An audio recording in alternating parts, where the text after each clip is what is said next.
Who are these guys? Why are they even here? I don't know. Do they even know how to graph a function? Oh no, let's see. With a knowledge check. What does this function look like on a graph?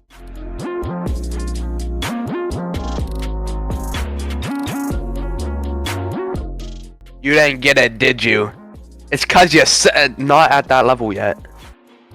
Well, it seems they don't understand it. Let's teach them, right? Yeah! Alright guys, before we get into everything that is functions, there is some stuff that I'd like you to know first. A function in math is a special relation between the set input of values and the set of output values. In a function, each input value, which is x, gives a particular output value, which is y. We represent a function in math as f of x or y equals, they both mean the same thing.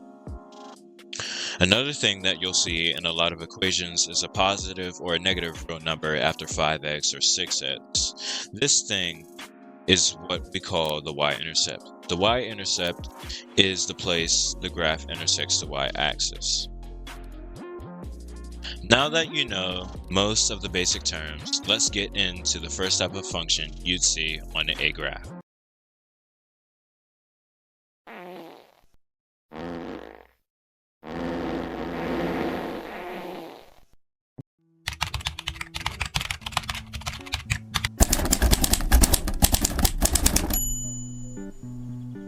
Alright, so in this part, we'll teach you how to read and break down a linear function. This is the function we are going to break down and solve for you. We'll use a real-life word problem to help you visualize and understand this more. This is Bob. He will be the subject of our equation, and he is a hard-working individual at this Roblox fast food shop. Sadly, Bob got into a tiny accident, and now he's going to be looking for a new car.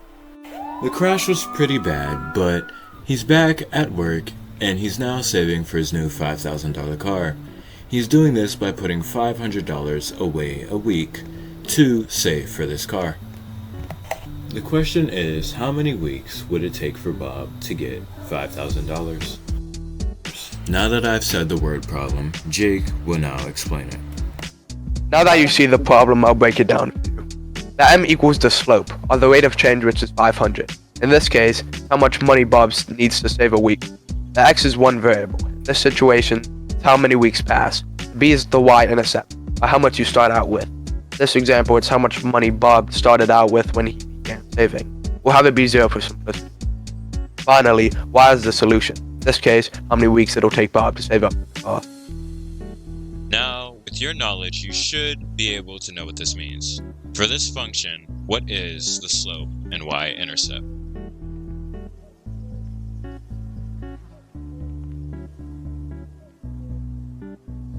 Nice job. You're getting smarter. Most of you.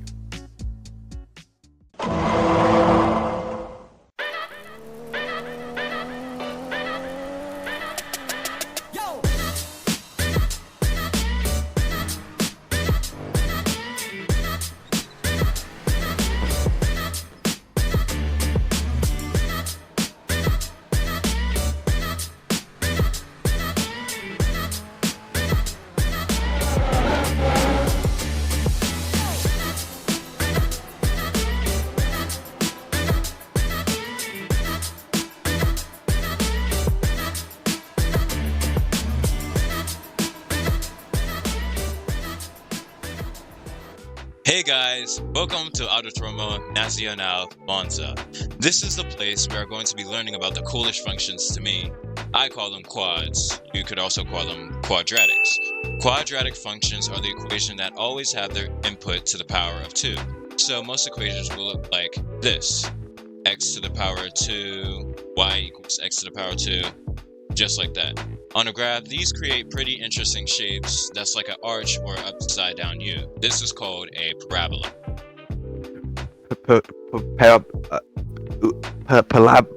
Parabolia? No, Jake, it's parabola. Parabellum? Jake, it's parabola! Parabola! Not parabolica, not parabellum, It's parabola! Sorry about that, guys. What we call the parabola is a shape like this. It resembles an arch, such as the Gateway Arch in St. Louis. As you can see, it's a symmetrical shape. The middle of this symmetrical shape is called the vertex. A vertex can either be called a minimum or a maximum, depending on if it's at the top or the bottom of a shape. The solutions of a quadratic equation is where the parabola crosses the x-line or the x-intercept. Sometimes you'll hear things called range and domain. This is basically talking about the inputs of the x-axis and the outputs of the y-axis. In all equations, the domain is all real numbers, because each input has an output, but for range, in this parabola, is y is greater than or equal to 5. This is because the lowest the graph gets on the y-axis is equal to 5 and no less than that. So it would be greater than or equal to 5. What is it? Is it question time? Yeah, it's question time! Alright guys, it's question time. Let's see if you learned. So in this function, where is the vertex? Is it a minimum or is it a maximum?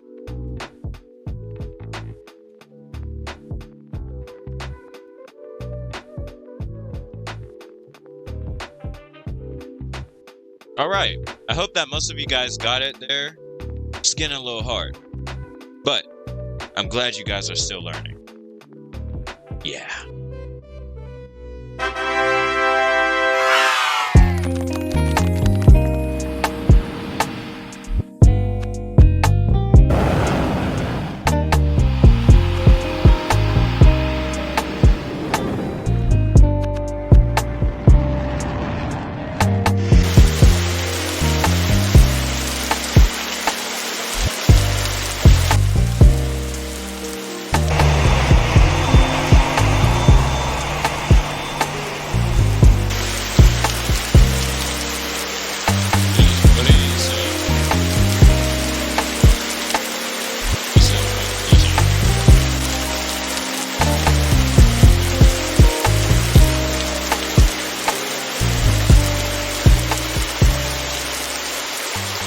Welcome back. Are you ready to learn another function?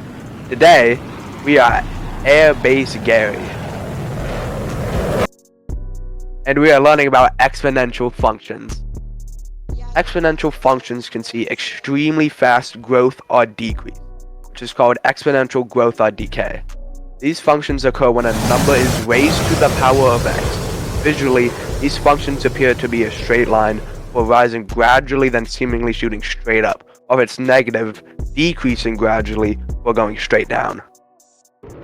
Another interesting thing about these equations is that the line never actually reaches a certain value, whatever number it starts at. It gets infinitely close, but never actually reaches it. This is called the asymptote. Alright guys, so this is a little complicated, so we'll show you a visual example. You can see this F-16 here. Our pilot here will show you a visual example of an exponential function by doing a unrestricted climb. Alright, cool.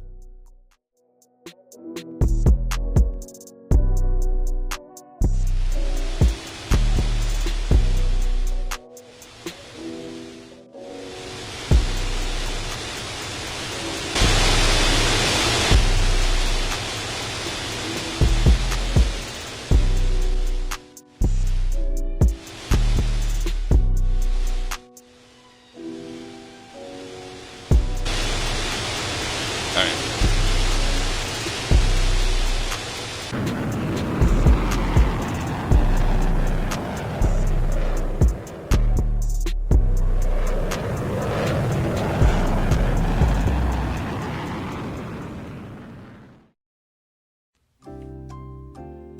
Wait, is that Jeopardy music? Does that mean it's time for a knowledge check? Yeah. Alright guys, knowledge check again. This is your last one. Congratulations for getting through the video. Alright, the question is, can you identify the vertex and the asymptote of this function? Wait, you actually got it? I mean, finally you got one. I mean, nice job. Welcome back, you skibbity sigmas. Alright, y'all. I'm happy that you finished and watched this video to the end. You guys should now know what each of these functions are and how they work. You guys are the goats, man. This video took a lot of work and a lot longer than you think it'd be for this lackluster performance. It was painful, but we did it. This file took up a lot of space, so I might put my laptop in the washer to clean it. That's familiar. Alright, guys. We did it. Jake! Roll the What? credits!